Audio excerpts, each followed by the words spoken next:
there was like a desire to like think like a doctor in a way, or think like a healer. And I was just like, man, this would be a lot of fun to try and heal this place because it is so sick. And everyone would be telling us to just knock it down and scrape it. And I know that that's not the solution. We can't do that everywhere. Why would we want to do that? What if there's a way that we can learn from this project what regenerative construction is? And so in a way, this project is teaching me about regenerative construction, at least in the way that I am, and I'm also open to learning to it.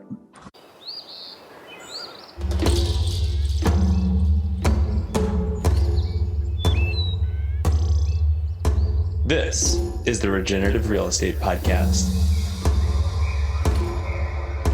Revitalizing the world together.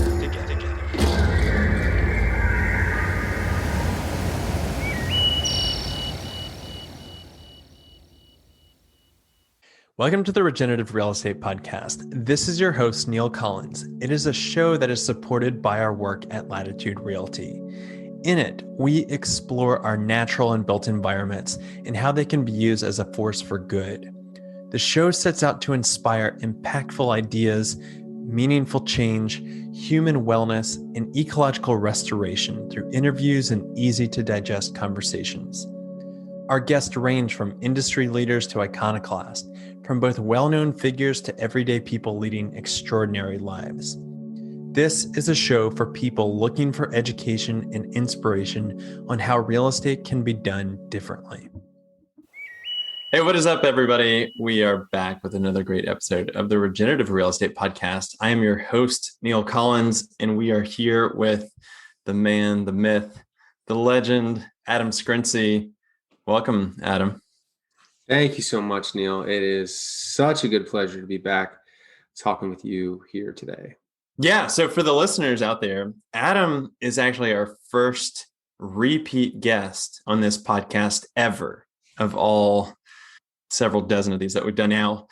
So we're going to have a little bit of a different format, because if you want to go into the backstory of Adam and how he ended up becoming a co-founder of the Center for Infrastructure and Society, you can tune into episode 28 of that. And hey, guess what, Adam? This is a really fun fact that I thought you might like.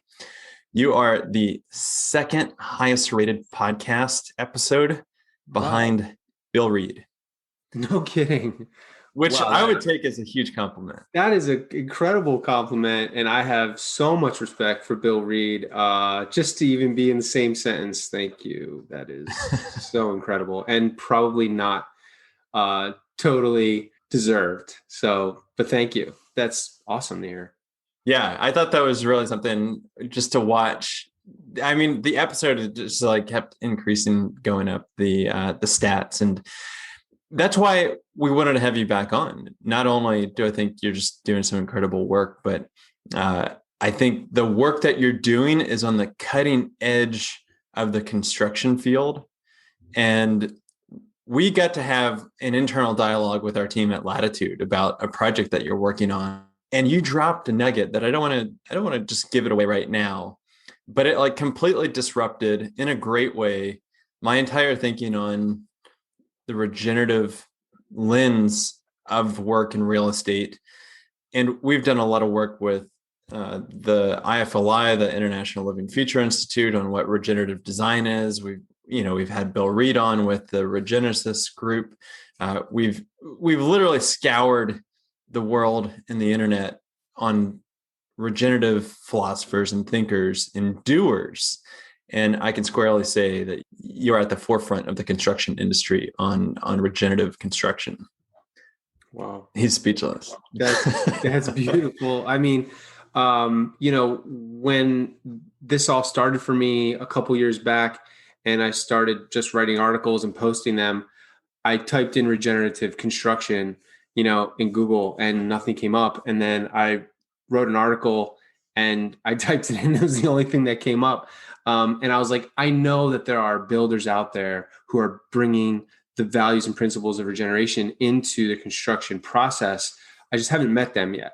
And so, I meet folks here and there, and I see the elements that exist, and I'm just so happy to be, find others who are also trying to take a really systems perspective look at the entire industry, from its history to its inputs to its outputs to its extraction to every element, and try and connect some dots and tell a narrative that really continues to evolve in front of us with the challenges that we have and the opportunities that therefore exist.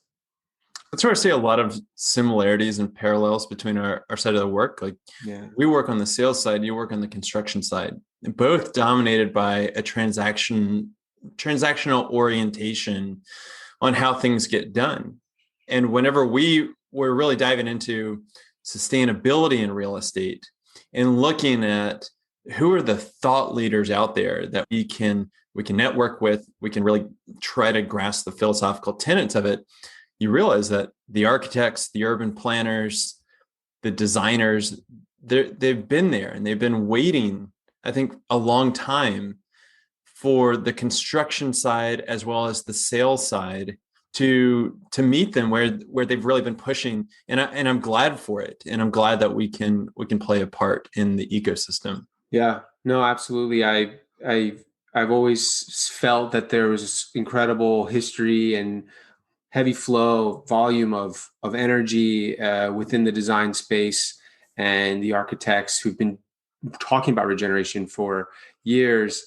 When it gets to that piece of the construction element, it seems to be just a piece of it, which it is, but I yet haven't seen anyone doing deep dives into every aspect of the construction process. So client experience, worker experience, training, material selection. There's a little bit of that, but what about having a meditation center on a construction site?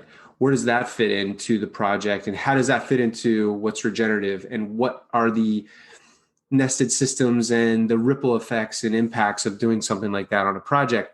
Why haven't we been talking more about that? And that's what I've started to geek out on and really enjoy exploring. So, and this is what's great, is that the reason why we're doing this now is because of a project that you have ambitiously taken on. And that's where I really want to go with this conversation is hopefully we can get pretty vulnerable, as well as understand, the ups and downs of what it's like to do a remodel, but really to try to eliminate and educate what is a regenerative process to do that. Because I think a lot of people, and myself included up until about a month ago that we had talked, are very much focused on the product. Yeah. What does a regenerative building look like? And there's a reason for that, because it catches people's imagination and their eye of, rainwater harvesting and producing more electricity than it consumes. And waste is not waste, but it's a resource. But that is very much the end result, and so much came before it. So I would love to just do a deep dive into where you are and what you've gotten yourself into here, because I know that what you're doing is no easy feat, and it's definitely not the traditional route that contractors have gone.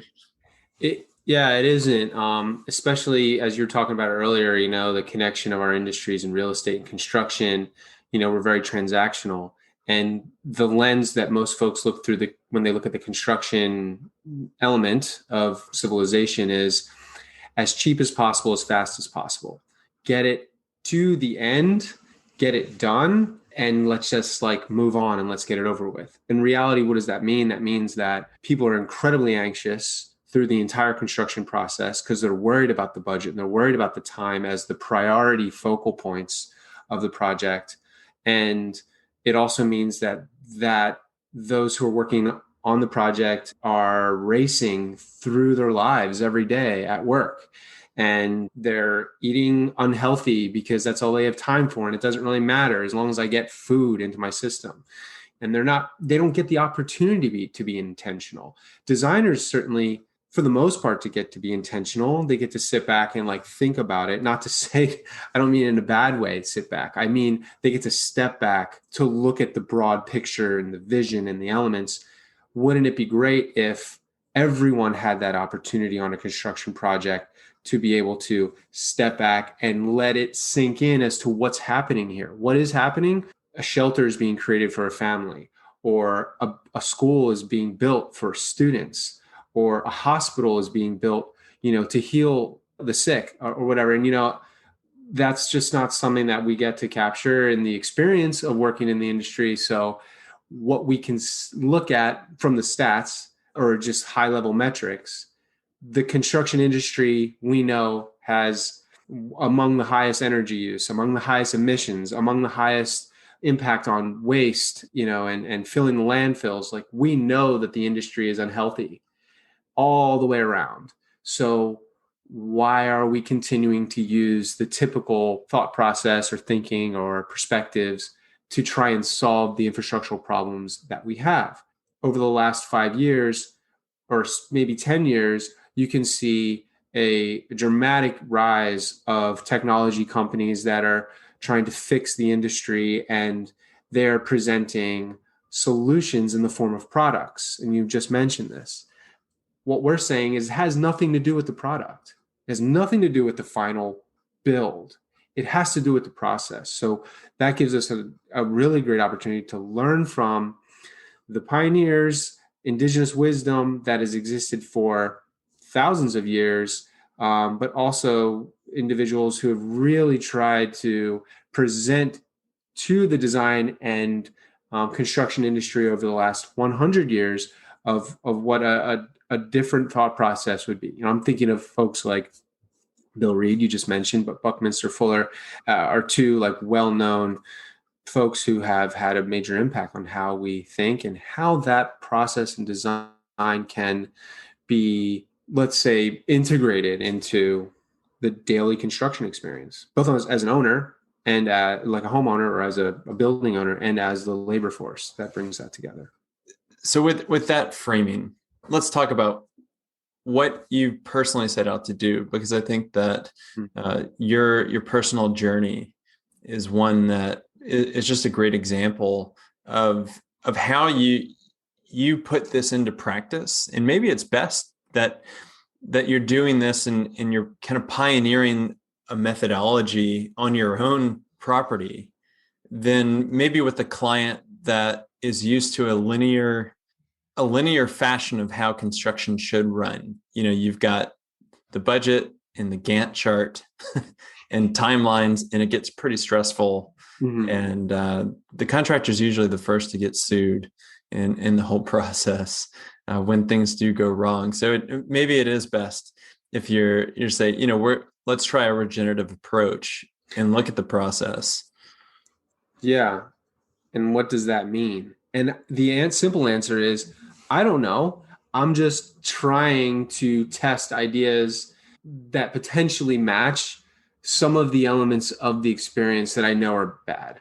For example, a construction project is an eyesore. It just looks bad. And so, it's messy, it's dirty, there's fencing, there's, noise. There's so many elements of it that are disruptive. Okay, so that makes me think, as anyone might, well, how can we make this experience not disruptive? How can we make it, what's the opposite of disruption? I don't know, but how can we make it enjoyable? How can we make the experience engaging? How can we make the experience really have a positive impact throughout the process, as opposed to just like the end when the tax base goes up because the property value went up? How can we explore that? So going back to your, I guess, first question of context, personal background, how we got to this project. I been in the construction industry for 20 years, working as a carpenter and project manager and essentially company leader, business advisor for construction, focused on workforce development. I also had this interest in international relations and social work and activism and social movements all my life. And so there was kind of two parallel lives going on at the same time, two parallel careers. And CIS was brought together to see what it would be like to bring all that into one place and essentially use construction knowledge as a way of empowering people. And that could be as, workers, empowering them with knowledge so that they could have more opportunities for more work, make more money, and enjoy more of that art form and craft, but also anyone really to have knowledge of how to build, I think is really essential today. It's like a sort of one of those survival skills that we all recognize we've gotten away from in terms of a civilization. And so that's CIS was kind of like a think tank, but we knew that we also had to, on top of asking questions and writing papers and doing events, we also had to have actual projects that we could test these ideas out on. Because again, we don't really know what it is we need. We know what we're missing and what we are wanting. And so I guess where I'm going is we had some big visionary projects, large scale regenerative development projects internationally that we had been incubating and catalyzing, and those were great. We're trying to get those funded, and the thing is, they're so visionary, let's say, and so like just large in terms of costs and time. We didn't really have something that we could like tinker around on in our backyard, let's say. And so I was trying to, I got involved in the Mushroom Farm Project, which is in Pescadero, California, where there's regenerative agricultural elements happening. The Bucky Fuller Institute is there, and they're doing some awesome work. We're going to provide some construction consulting for them.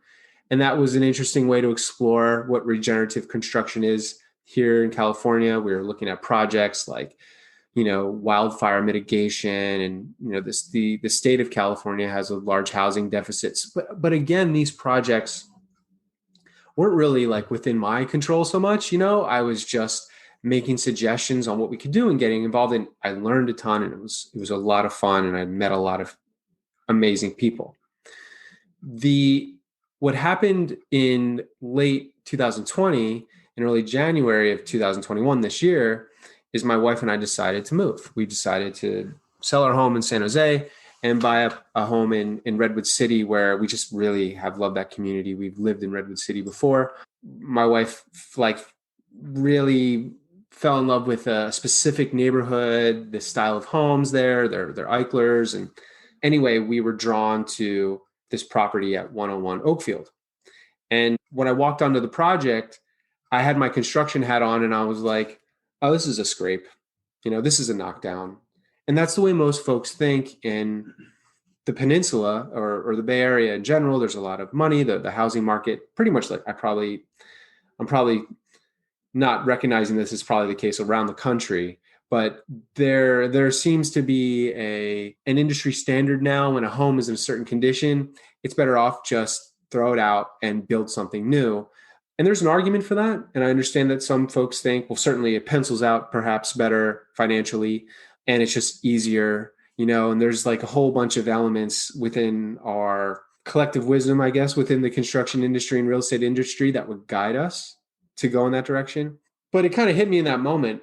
And I was like, well, is there a way to live here and really heal the land and the home and not scrape the house and not throw it out?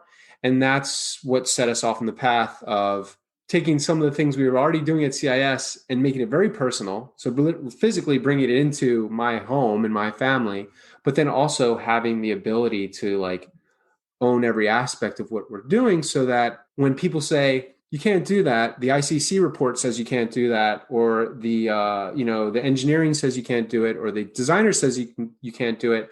And I can sit down with everyone and I can say, it's okay. We can do it.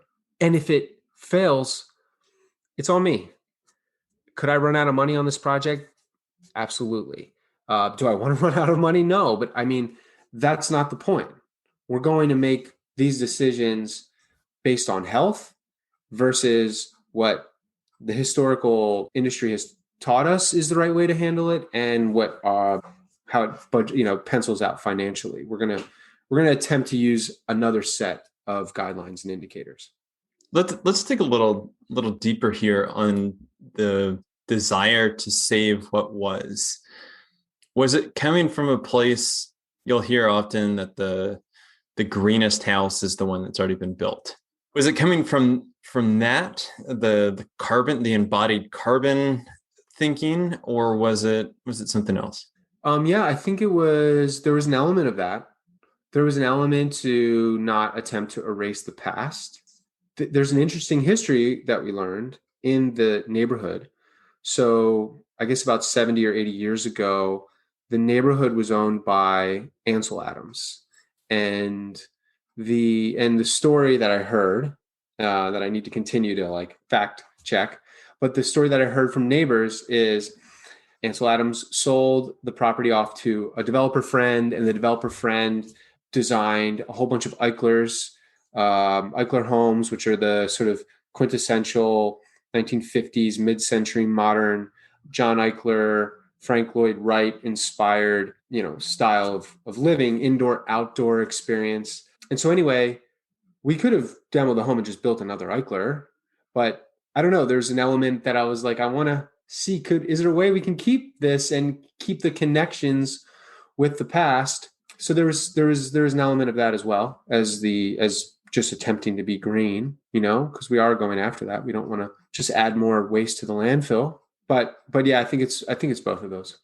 That's interesting. Yeah, one thing that people may not have caught on to right now, but it is something that I come back to a lot, is you said you don't have the answers right now. And that's pretty important, because whenever you are at the precipice of an industry changing or needing to change, and I think it's particular to the fact that we can delineate centuries.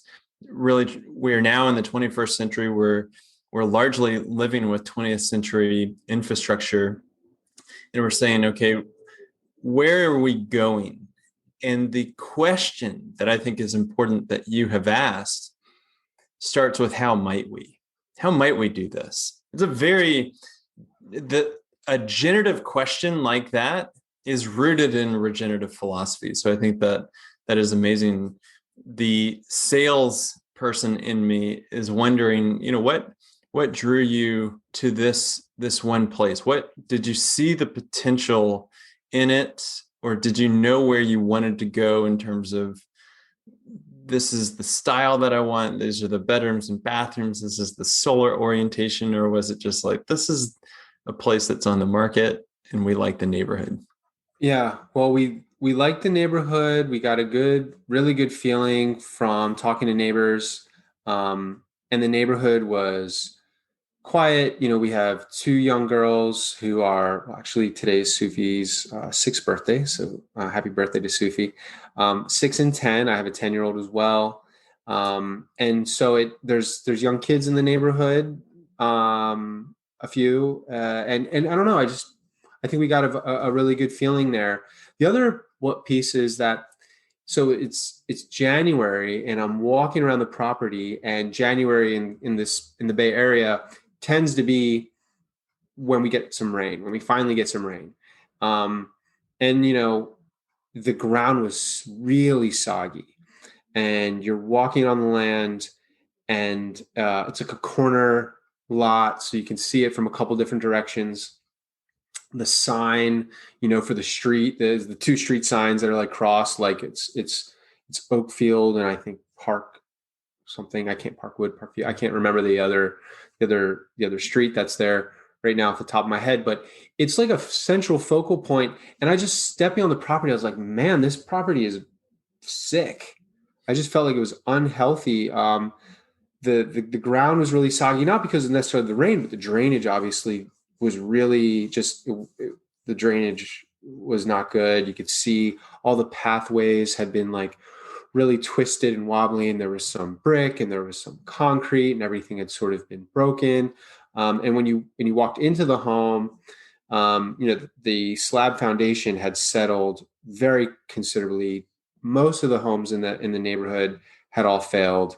We learned later on there was like a lawsuit after the houses had been built, because the contractor did not use enough steel. It turns out on our house there was very little rebar at all in the soil. Sorry, in the concrete.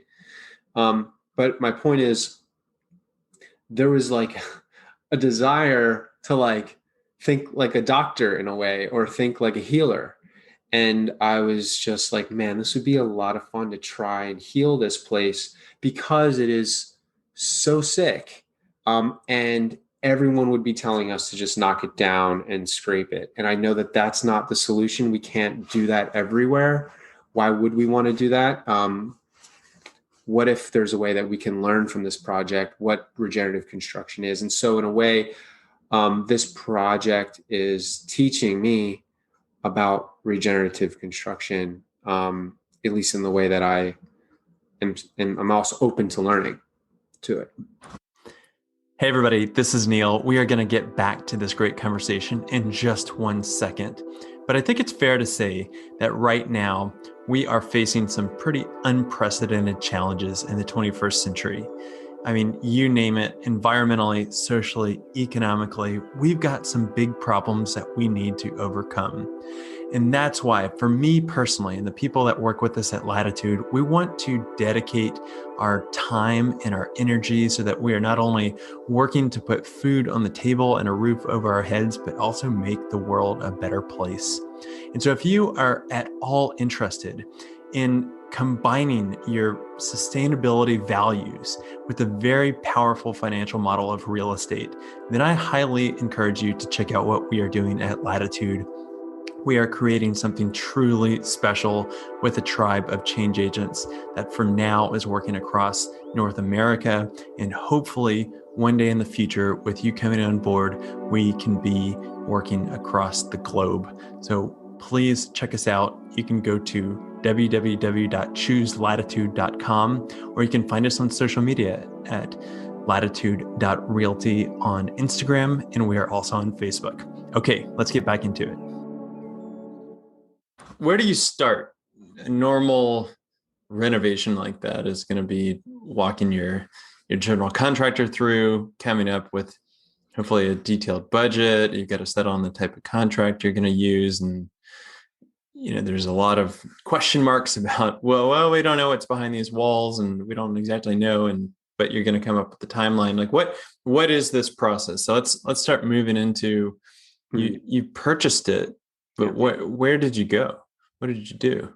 So our process has this is how it went so far. Like, we decided we would attempt to try and buy this house and go through that experience of bidding and having to go back and forth with the seller, and we end up getting the home. We end up going in contract, and then my head, wearing the typical project management construction manager hat, was also knowing that my family was going to be living there.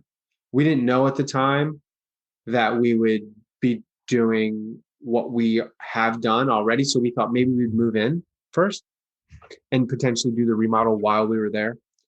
Maybe put an ADU on the property and live in that temporarily. Like that's the way people are thinking right now when they're doing major renovations. Oh, could we like somehow live on the property? And so I called for, asbestos and, why is it escaping me? All the different tests you can do, mold, that you could see how environmentally safe is the house right now, just to see like, is there anything in there that we need to like do any kind of abatement work? That was step one. The next step, of course, was to get on the phone with an architect to just share with him. And this was a friend at the time. We had done some projects together. His name is Richard Hoffmeister. He's a brilliant and just incredible human who's just great design, and just a good person. Anyway, I knew I wanted to work with him on it. And so very quickly it became, who do I love and want to work with on this project that has a skill set to help me with all aspects of a major renovation. So it was all about putting the team together. And typically there's like a typical path of doing that. It's architect, engineer, contractor, foundation folks. And then you kind of move down the path all the way from foundation through finish. And then at the end, if there's budget and time, you'll hire a landscaper. And we wanted to flip that one as much as we could, both because we're trying to explore regenerative construction, but also because we know that linear thinking is what's got us into this mess in the first place, both at this home and just in general where we are in the built environment. And so after I had done some testing on the house with my environmental folks, and then got the architect on the phone and started talking to him about our visions, the first person I sought out for the project was a permaculturalist, someone who understands land. And he doesn't just do permaculture; it's also holistic land management, regenerative agriculture, farms. Like his name is Diego Torrelio, and he runs Circle Foot Permaculture. Great organization. Anyway, we got connected. We hadn't known each other prior, but I told him the story, and he's like, "Well, this sounds interesting. Let's talk." Because he came from a place of always like being at the end of the list, like, "Oh, you're the landscaper." He's also an arborist. He's also all those other things I mentioned. So there's a whole network of folks that exist in the industry that aren't necessarily well integrated into the typical construction process, especially at the beginning, whose wisdom and skills and networks really could provide some really important advisory in the beginning of any project. Because where does the house sit? It sits on the land. Can't really ignore the land. And so we wanted to start the conversation about the process focused on the land. And then the land would guide us into the design of the house. So we're bringing the logic of outdoors and the logic of nature indoors. That's the process that we're taking right now. California living right there. Yeah. Well, Redwood City, they have this slogan. It's climate best by government test. Which, interesting. I've not heard that. Yeah, I don't know. It's supposedly good climate. That's got another crazy, funny, interesting story behind how that happened, but we'll spare that conversation. So you're getting into this renovation. When's the dump trailer show up, and you're gutting the house? All the materials are going in there, and if anybody's ever been to their local municipal dump, that is a complete eye opener.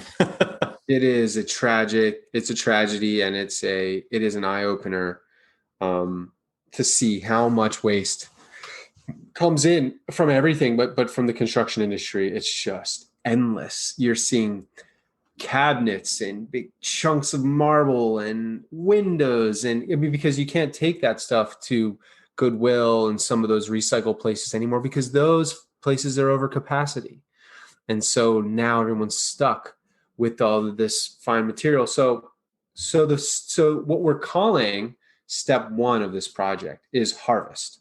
So we're harvesting the house and we're harvesting the land, harvesting for materials that can be reused, both on this project and elsewhere. So what does that mean? What are we harvesting? So we're harvesting everything from doors and windows and cabinets and fixtures and finished surfaces that can be removed easily without being damaged.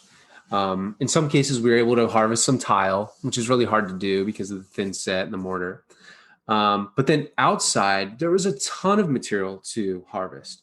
Everything from plants that we wanted to protect and not get damaged for the project, but just in general, just like everything from river rocks and flagstone and bricks. And we have stacks around the property of everything that's been harvested for the exterior materials and fence boards and all this stuff. And then interior, we saved all that stuff mostly in like a container box or, tried to sell it online or give it away or whatever. So the first debris box that left the house had drywall. We had to remove a bunch of drywall to do the house lift. And so drywall went in there, and some small framing members, blocks and stuff that we couldn't save or didn't make sense to save. But that was and like any damage, insulation, rotten. We had a lot of cabinets that were rotten.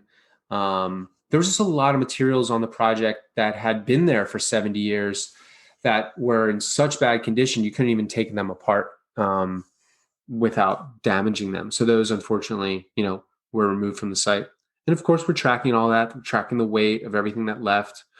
Yeah, that was really the first step, is the harvest. And then the second step after the harvest was the house lift. And so in order to lift the house, we had to open up some of the walls, send some steel beams through. The reason that we're lifting the house is because we have a major foundation issue. The slab that the Eichler sits on, and for those of you who know, the design of an Eichler home is one without a crawl space. So the walls sit directly on a concrete slab, and that concrete slab is the foundation, and it's sitting in the earth. The concrete slab had failed, in some cases 5 or 6 inches just dropped. It felt like you're in like a boat walking through the house. And so we wanted to be intentional and design a new foundation that would essentially wrap around the slab so that we didn't have to excavate the slab and throw it out. And so we've designed a foundation where a steel diaphragm basically is sitting on top of steel helical piles that are driven into the earth like a screw. And so we're going for minimum disruption to the soil. We've done all the soils testing and all that stuff to figure out that this system will work. But it's a really exciting moment, we think, for foundations. Not that we're the first to use this, but today, for example, our steel partner who's building the girders for all the steel joists to hang on for the floor assembly was like, wow, this is a real game changer. And this is someone who does many of the steel like super mansions throughout Woodside and Atherton and some of these really like high value properties throughout the Bay Area. And so my point is, it's important for someone like that to see this system because they end up having to work with a lot of concrete. And we know concrete is less than healthy for the planet and its emissions and how much needs to be excavated in order to do that work. And so that's why we lifted the home, because we're doing this new kind of floor foundation. So the idea is lift home, install floor foundation, drop home back down, do the remodel. That's the process. Wow. Okay. So step 1, harvest. Step 2, lift. Yeah. Step 3, steel foundation. Steel foundation. Interesting. Yeah. Step 4 is going to be like rough trades, what we call running, your plumbing and your electrical. We have a warm board flooring system. So we're going to be heating the house with radiant floor heat. We remove the gas line from the property. We're going to do a fully electric home. I just got to stop you there because this is a really funny story that you had told about the gas contractor that came out. And I'd love for you to recount that. Oh, remind me, the gas contractor wanting to just cap it. And you were insistent on having it removed. Right. So our utility provider, we had requested, of course, when you do this kind of like a house lift, you have to cap off the gas line, and you just basically disconnect it from the house and you put a cap on it. Our gas utility folks came out and they disconnected it, but I'm trying to make sure I remember the story you're asking for. And I think it's this one. I think when I was on the phone with them, they said, okay, we'll just cap it. And I was like, no, I want it. Just remove it. Remove the whole thing. Like, I don't want gas on the property. And they were like, wait, okay. Like there was some like confusion about how we would do that. And then someone came out and they removed the meter. So they just took the meter off, but they like left it on the ground. And it just like looked, I don't know if they were confused about what was going on. The reality is that PG&E, our utility provider, they're no longer installing new gas lines on new home builds anymore in some areas around our home. And and we're going to see that as a trend, like we're doing less gas in homes. And there's a huge debate within the construction community if that makes sense. And, is electricity really green because you're still using the grid, and, is the grid clean? And I mean, like, that conversation will go on forever, and or at least for a little while longer while we sort it out. But yeah, the gas thing was kind of funny. There was some confusion about that. So now, like, the gas meter's sitting on the property, and then the other folks at PG&E are like, that shouldn't be there. What are you guys doing? Are you guys going to take this thing away or not? And we'll pay for it if you do. It was funny. Well, I think that it's certainly a first mover situation with California. I think it came out of Berkeley to say that all new construction cannot have gas to it. It might have been reversed. Yeah, I don't know. Yeah, it's certainly making its way up the West Coast. There is a lot, just for the listener's sake, there's a lot of obfuscation going on with gas companies in particular that are trying to say that they are a climate positive solution and we should invest more in natural gas. And they're doing all this like methane capture off of farms and things like that. But right. I'm still squarely on the side that we can clean up our grid. We have so much opportunity if we go all electric. I agree. And I guess where I'm at this point, now having gone down the path of like, oh, it's got to be like this or it's got to be like that, I'm realizing it doesn't got to be like any one thing. I think we just have to be more intentional and be thinking about health. What is healthiest for this family and this property and this community? And I feel like we'll get to the right solution versus, arguing about, the metrics and that kind of thing. I mean, that'll always be there. And it's probably good that folks are arguing about that stuff because it helps us get answers. But at least the way I think about my project is I'm not geeking out really on specific products or specific materials. I'm being more intentional about, again, the process and how we can make this experience more enjoyable. Because even with that mindset, there's still plenty of moments on the project where I'm getting stressed out. Oh, I need to run a bunch of string lines because something didn't match on the shop drawings, and this person's calling me about window order. And the moment Martha across the street shows up with more brownies because she just loves making brownies and coffee cake for our workers, I'm like, oh yeah, that's why we're here. And I find myself going to the little meditation center on the property at least twice or three times a day. Just take a moment to breathe, And you just introduced this whole concept, the meditation center. Yeah. What is going on with the meditation center? Not once can I recall a time going to a job site that there's a meditation center. I mean, there's a Porta-John. Yeah. But not a meditation center. No. And some people might use the Porta-John as a meditation center. But what we wanted to, I was talking with our friends at Circlefoot, who I had asked to help us with like access workflow when you're coming onto the job. Let's design it so it's kind of clear where to go. And, this is kind of typical of, access control and like site mobilization for projects. How could we design one that would really make people feel relieved when they got to the job versus, okay, intensity is on my shoulders, which is the way it usually is on a construction project.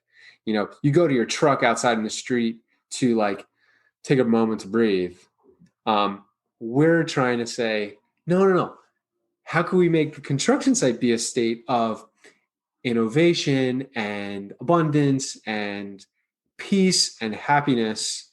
And so a lot of that is, been designed into, roughly designed into the project sort of workflow and how we've set it up on site.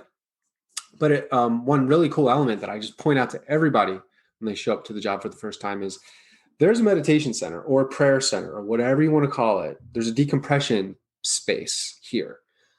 I encourage you to use it. I encourage you to add, if you want to add shrines or elements or whatever, feel free. But that's the place you go when you feel like you need it.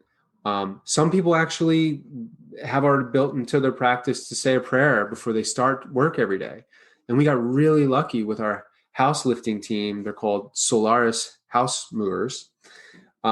They say a prayer every morning at the yard together.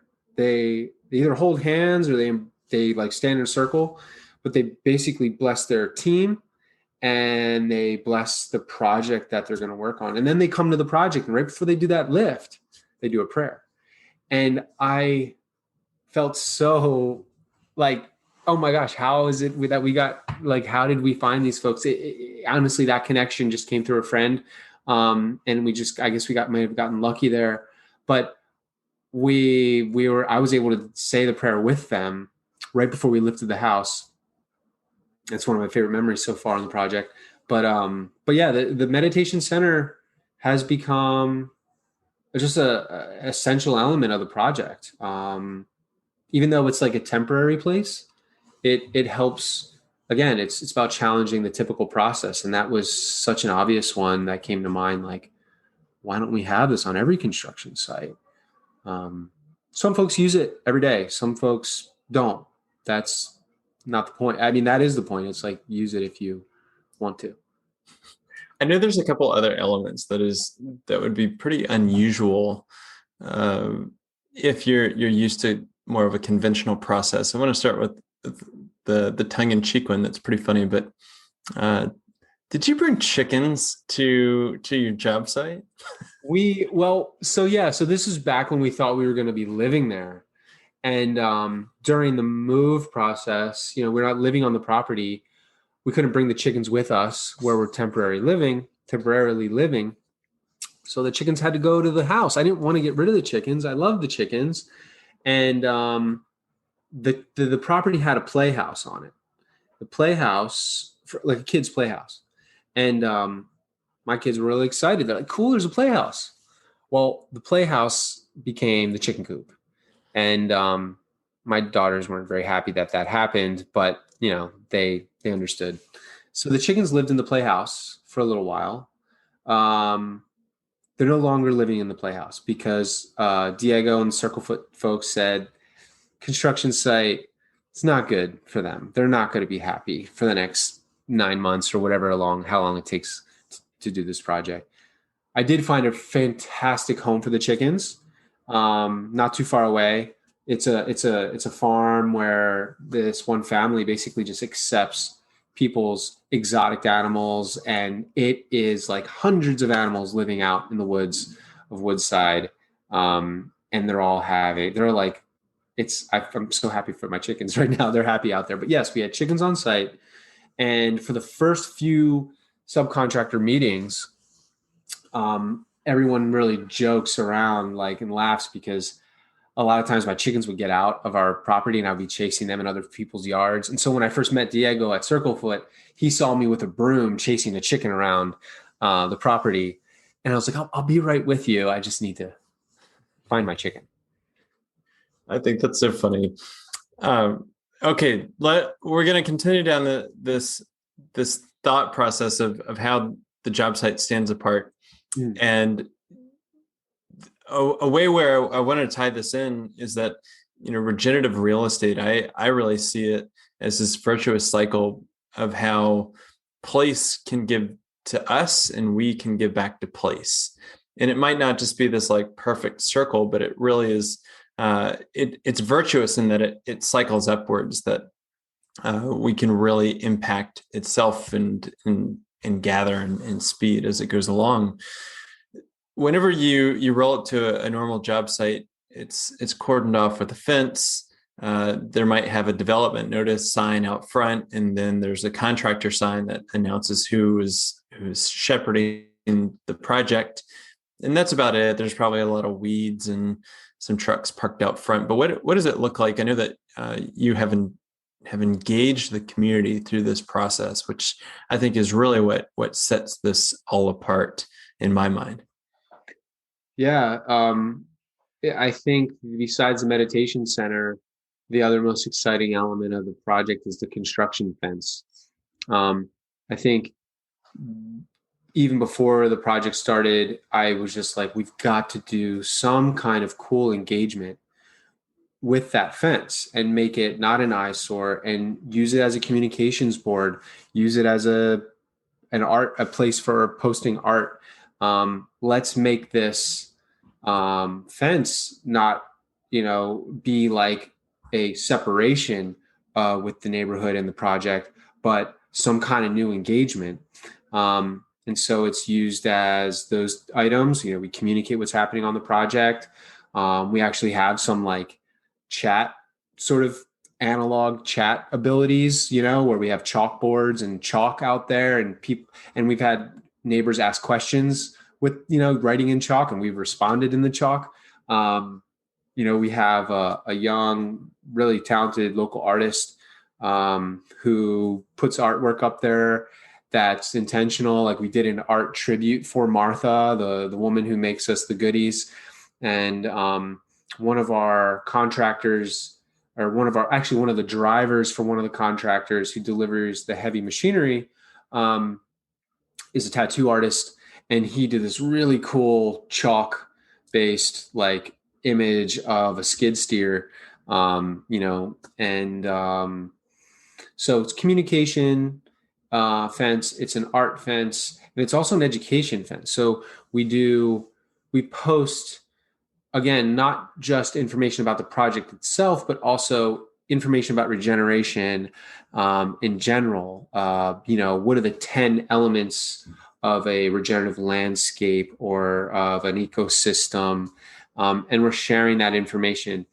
And thankfully, Circlefoot is providing a lot of that knowledge for that. That's one of the big reasons that we brought them on board. They're truly our partners on this project, and we're looking for ways as well to use this project to help their company, and we're doing that for everyone.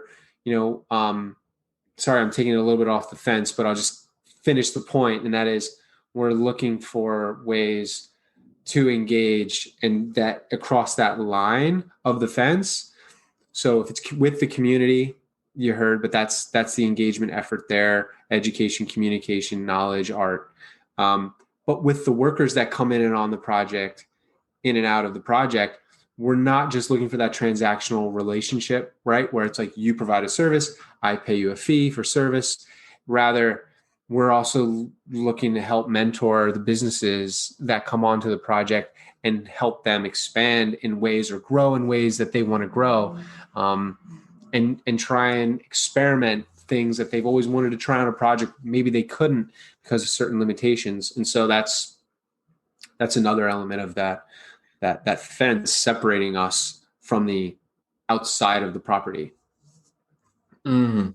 I'm gonna have to sit with that, because my first reaction, and this is just totally raw and unedited here, is that it sounds like a lot to take on. Like if you're looking to build this product, you've got a timeline, you've got a family that is ready to move in, and all of a sudden you've got a handful of trades businesses that you're now also trying to shepherd into, I don't know, more solid financial ground, or like really trying to bring about a regenerative process for them. That, does it feel like a lot? Yeah, I think it's good to bring this up. It doesn't feel like a lot because everything's centered around this concept of health. And so for someone like myself who has been so focused on the unhealthy aspects of the industry for so many years, writing about it, talking to folks about it, trying to challenge different elements of it, both as an advisor for construction companies and just as a friend to folks who are doing a construction project on their home, and providing like presenting recommendations on how to enhance or repair relationships with contractors. For me, it all comes down to health. And so what's healthy in this moment? And um, Yeah, if you try and knock out each one of these items as tasks or linear step by step things that have to happen, then absolutely, it's a lot to handle. But if you're not thinking linearly necessarily, and you're thinking more in terms of um, in the moment health, being feeling healthy and being healthy. Plus, don't forget, there's that meditation center. I can go de-stress anytime I get overwhelmed. Like that's not meant as a joke. Like that actually has been a lifesaver on this project. Um, but so it's all comes from one place. I feel like so. No, I don't really feel overwhelmed by it right now. But So that's good. And I'm not trying to push back on the process. I think that yeah. it's just it's trying to look at it from a different perspective, because I don't know the trades like you do, and everything that goes into it. So it just seems like, because you've got so many different elements that are going on, that I really applaud, like bringing a community into a process and trying to not to reinforce the wall that separates the job site from the outside, where is often a pretty opaque process. The neighborhood is got a lot of speculation about what's going on. Mhm. There's not a lot of communication there. Definitely not any art or engagement or interaction. Like, I think there's a reason why the neighbor comes over with brownies, is because that it's a different process. Uh, what if you were to go out and do this again? Like, if somebody wanted to hire you to either consult or do that, like, how do you term this? Like, what would I say, Adam? Like, give me this. Like, I want that. Would you call it something in particular?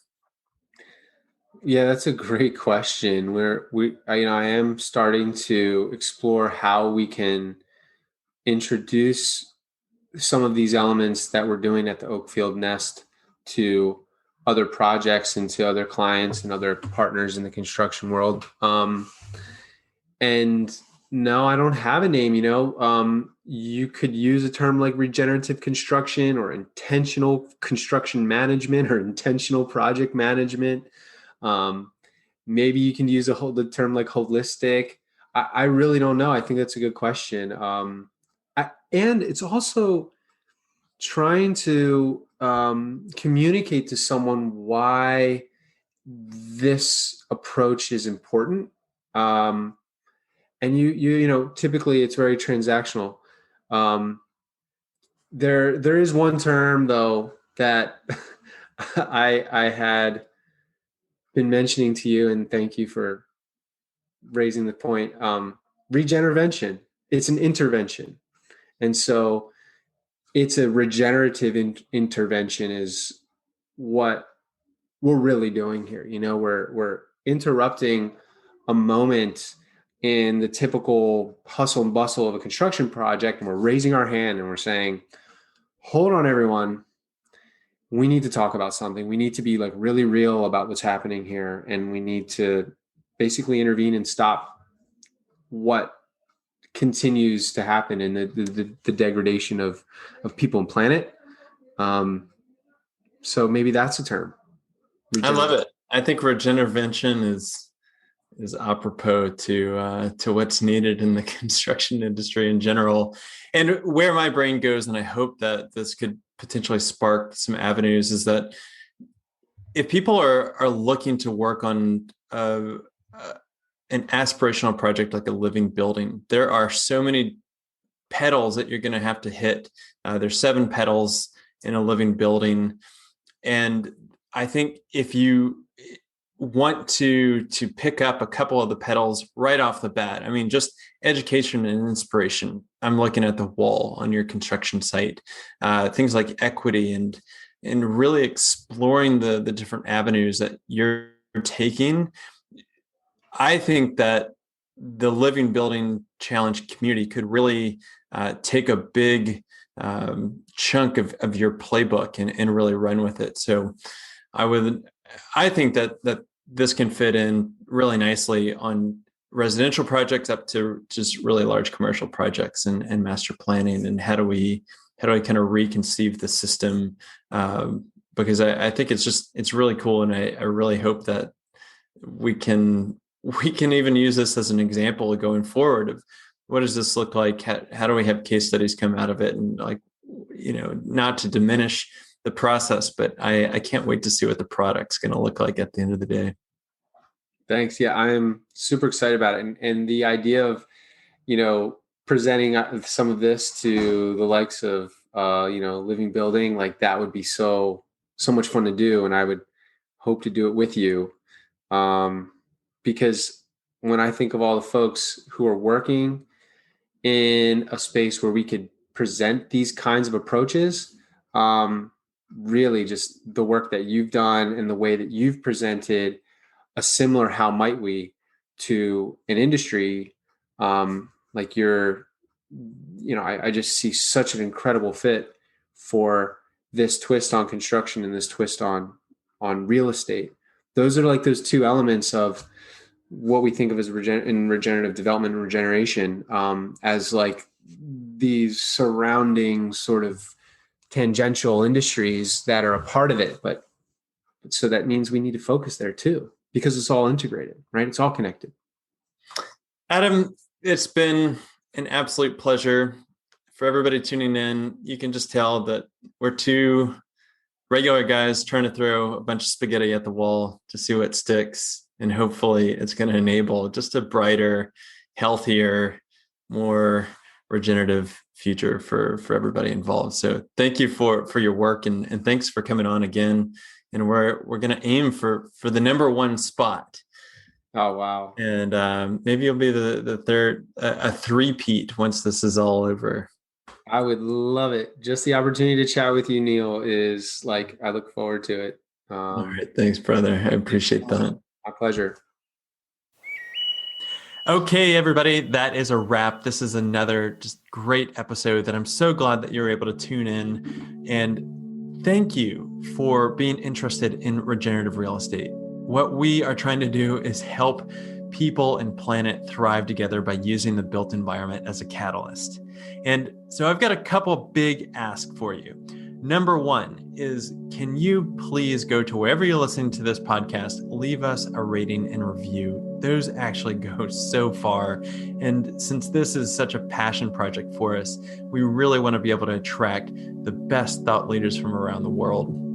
Second is that if you really like the content that we're putting out, you can find us on our own Medium publication called Regenerative Real Estate. We also have a very active community on Facebook, which is called Regenerative Real Estate and Design, which you can request to be a part of, and we would love to have you. And third, this goes to what we do every single day, helping buyers and sellers demystify sustainability by working with people that want to either buy a property and are trying to figure out the financing of how do I actually live out my values? How do I put that water catchment system on there? Or how do I go finance a solar panel PV array? Or maybe I want to live closer to nature. And what are the properties that are out there that I can do that? And so we represent buyers like that. We also happen to represent sellers that maybe they've already invested in sustainable features. Maybe they have a living building or a LEED certified project. We want to help tell that story. So much of what goes on in the real estate industry is transactional thinking at best, and it translates down into agents just really don't know anything about sustainability. And for us, we think that the value is there, and we want to help highlight really the intrinsic value of it, not just the bedrooms and the baths and the square feet of what typical marketing goes on. So if you know of anybody that wants to buy or sell these kinds of properties that we're talking about, please reach out to us at Latitude, and be sure to subscribe for another great episode coming up next week.